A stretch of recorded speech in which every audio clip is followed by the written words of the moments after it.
আসসালামু আলাইকুম। এখানে একটি 21 সপ্তাহের ছেলে বাচ্চার ভিডিও দেখাচ্ছি, খুব ক্লিয়ার, সাথে ফুল এবং হার্টবিট। এখানে দুইটি পা আপনারা ক্লিয়ার দেখতে পাচ্ছেন, কুলার মতো দেখা যায়, যেটা উপরে একটি পা, নিচে একটি পা এবং মাঝখানে সেক্স অর্গান। এই যে এখানে আমি দেখাচ্ছি, এখানে একটি পা দেখা যাচ্ছে, এই উপরে আরেকটি পা এবং মাঝখানে সেক্স অর্গানটা একদম ক্লিয়ার। এটা পেনিস বাচ্চার, এই গোল যেটা স্ক্রোটাম এবং এই যে গোল এই লম্বা, এটা একদম ক্লিয়ার একটি বাচ্চার সেক্স অর্গান দুইটি পায়ের মাঝখানে। এবং নিচে যেটা দেখা যাবে, এখন আমি দেখাবো, নিচে এটা হার্টবিট, একদম ক্লিয়ার হার্টবিট লাফাচ্ছে। আর এই নিচে লেজের মতো একটি অংশ দেখা যাচ্ছে, যে লেজের মতো লম্বাটে, এটা হলো ফুল, যেটা বাচ্চা পোস্টেরিয়র বলি আমরা, সামনে বা পেছনে।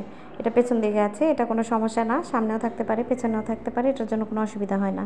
আর এই ছেলে বাচ্চা একদম ক্লিয়ার বোঝা যাচ্ছে এটি একটি সুস্থ বাচ্চার প্লাসেন্টা বা ফুল এবং হার্টবিট। ধন্যবাদ।